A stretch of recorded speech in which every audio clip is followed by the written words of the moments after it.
You will not know this, but I was supposed to be the first non-student speaker for the proposition. I've now been the fourth, which means that I now have to thank all the previous speakers for making my best points for me. And I find that the main reason now that I have left to be in support of the motion is that I am so tired of talking about woke culture. That's why it's gone too far, more than anything else. And I thank the other speakers for making the points for me, because it means I don't have to reiterate the point that no, free speech is not some right-wing reframing of whatever. It's the foundation of Western civilization. Upon this civilization is built, and the Enlightenment values that led to it.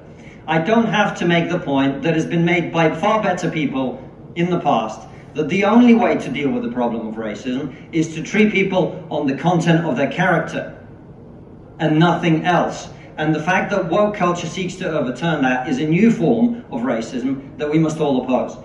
It means also I will not use this opportunity to say I told you so, as someone who spent the last 5 years warning people in the West that if we continue to erode our culture, if we continue to undermine our confidence in Western values, that our enemies like Vladimir Putin will seek to capitalize on it. I will not make any of those points tonight, at all. Instead, I'm not going to talk to those of you who already agree with me, which I imagine is most of you. I'm not going to talk to you because I imagine after everything you've heard tonight, you're going to vote for the proposition. I'm going to confess I will take your vote for granted. Tonight, I am the Labour Party and you are the Red Wall. Now, I want to talk to those of you who are woke and who are open to rational argument. A small minority, I accept. Because one of the tenets of wokeness is, of course, that your feelings matter more than the truth. But I believe in you. I believe there are those of you here who are woke, who are open to rational argument, so let me make one. We are told that your generation cares more than any other about one issue in particular, and that issue is climate change. We're told that many of you suffer from climate anxiety. You wish to save the planet. And for tonight, and tonight only, I will join you. I will join you in worshipping at the feet of Saint Greta of climate change. Let us all accept right here, right now, that we are living through a climate emergency and our stocks of polar bears are running extremely low. I join you in this view. I truly do. Now, what are we to do about this huge problem facing humanity? What can we in Britain do? We can only do one thing. You know why? This country is responsible for 2% of global carbon emissions, which means that if Britain was to sink into the sea right now, it would make absolutely no difference to the issue of climate change. You know why?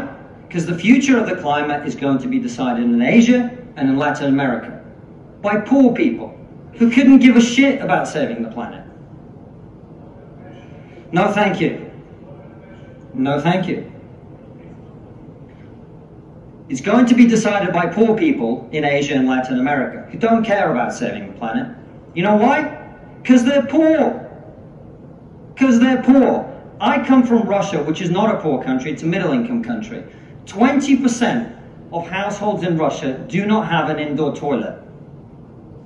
What they have is an outdoor toilet. And I don't mean one of those nice portaloos that we get here. I don't even mean a Glastonbury portaloo.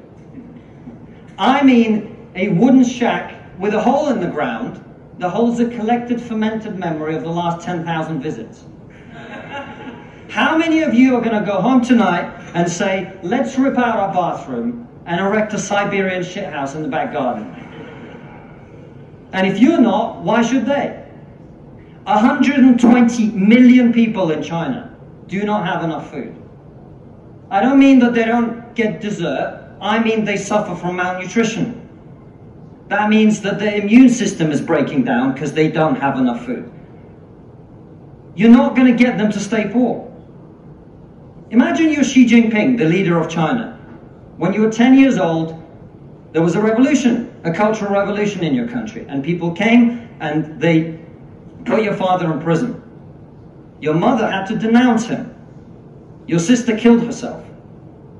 And you, no longer enjoying the protection of your formerly powerful father, were sent to a village where you lived in a cave house.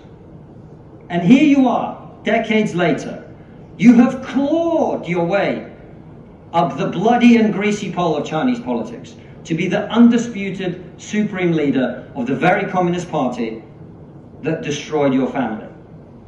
And you know that the main thing you have to do to survive and to stay in power is to deliver the one thing that the people of China want: prosperity, economic growth. Where do you think climate change ranks on Xi Jinping's list of priorities? A third of all children who live in extreme poverty in the world live in India. That means they are starving and dying of preventable disease. Now, about 15 months ago, my wife got pregnant. Not me, because we're old school.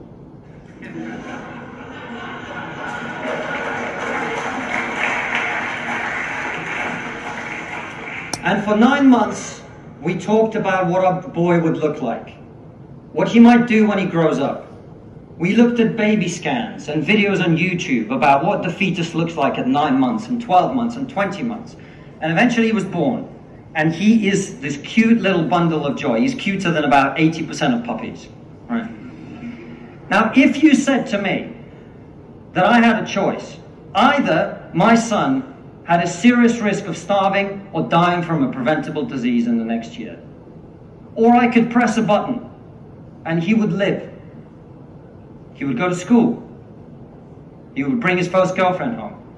He'd go to university and graduate and become a woke idiot.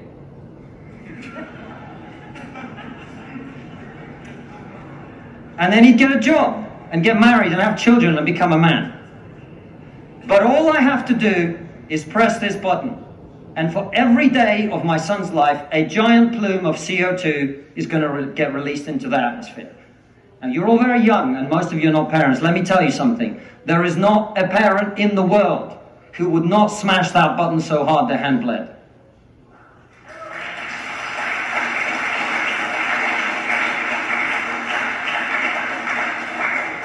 You are not going to get these people to stay poor.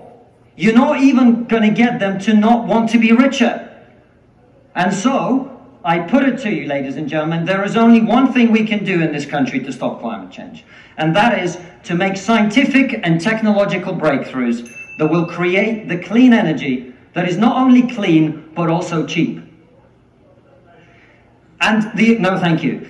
And I want everyone to get home on time today, which is not going to happen. And the only thing that wokeness has to offer in exchange is to brainwash bright young minds like you to believe that you are victims, to believe that you have no agency, to believe that what you must do to improve the world is to complain, is to protest, is to throw soup on paintings. And we on this side of the house are not on this side of the house because we do not wish to improve the world. We sit on this side of the house because we know that the way to improve the world is to work, is to create, it is to build. And the problem with woke culture is that it's trained too many young minds like yours to forget about that. Thank you very much.